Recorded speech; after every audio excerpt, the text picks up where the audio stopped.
Hi, I'm Tony Knight and this is Youth Intensive Care, the series dedicated to exploring the world of the 21st century teenager. With me in the studio is our special guest for the day, Moy Ioane.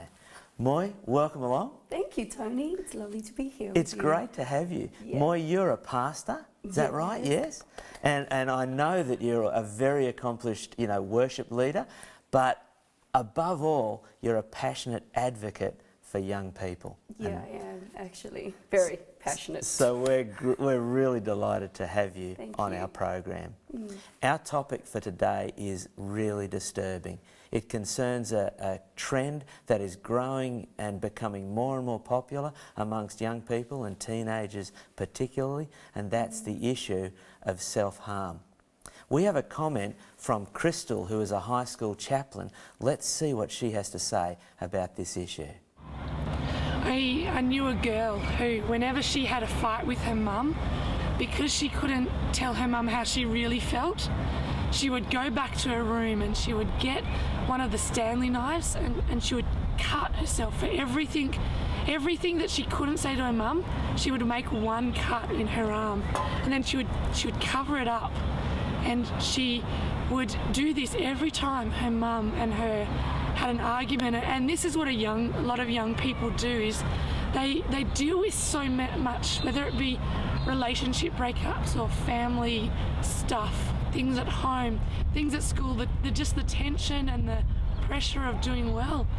And when they find they can't take control of their own life, they take control of at least their own body. And that usually comes when they inflict the pain and inflict the things that they want to feel on themselves. They'll burn themselves with cigarettes, or they'll cut themselves. They'll go to alcohol and binge drink because they know that when they vomit, that pain is going to make them feel something. I've heard of young people carving words into their legs, into their thighs, of the things that they feel worthless, pain, hurt. And then what they'll do is they'll cover them up, they'll hide them, because the things that they're dealing with in life, the pain that they're feeling, to them, it's a secret pain. And so they'll hide it from everybody. This is not pretty stuff. Moy, just how common is this practice becoming? Well, Tony, that's such a good question. I don't think that many people realise just how common it is right now, especially here in Australia.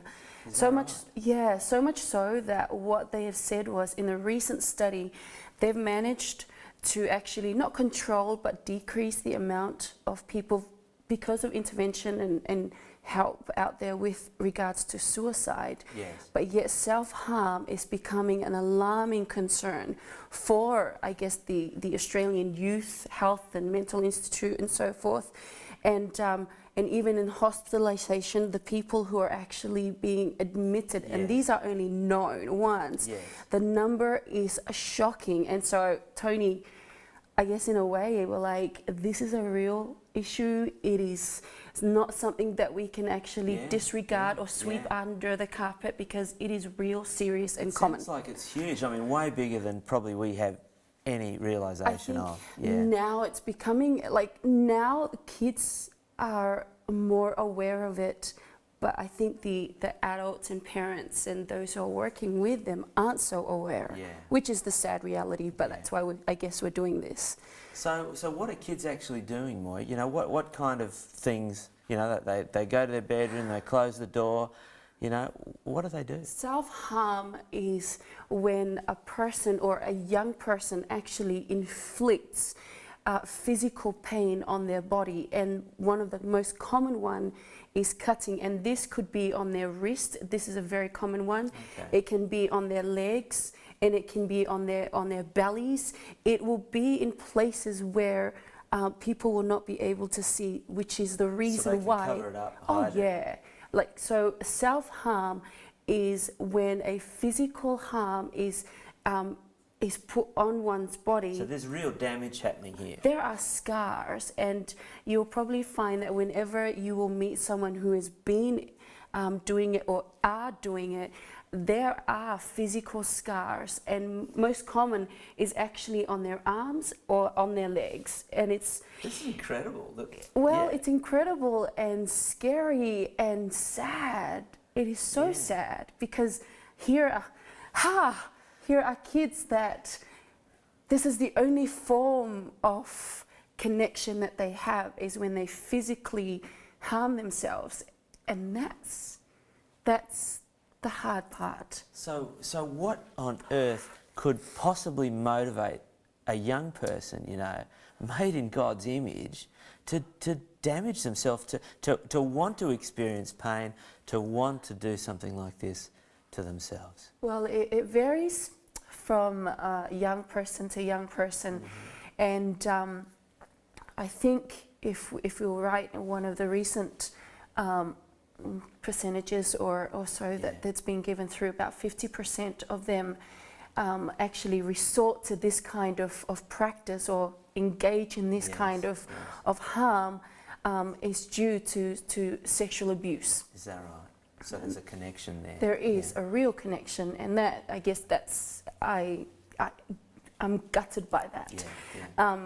90% is due to neglect, whether that is from people that they love or the people that they perceive to love them.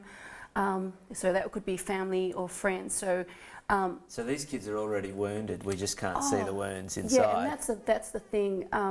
The reason they do it is because of some intense emotions that they cannot themselves control. Like, it is so deep. And I guess for some of us, there are so many people that we meet and we think they're together. Sure. But the scars, that are not only physical, but that's internal, that's so hard for them to actually control, they resort to this. So it's from deep emotional hurt from the past that they cannot control, or they do not want to feel, so much so that it numbs them.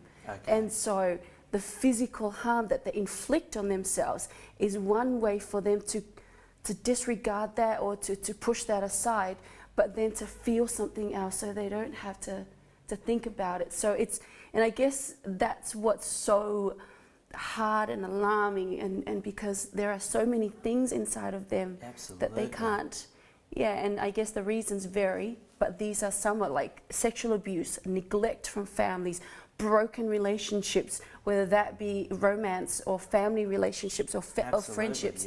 It's so, like, people are affected in such a deep way that this is, Well, I can see we've hardly even begun the subject.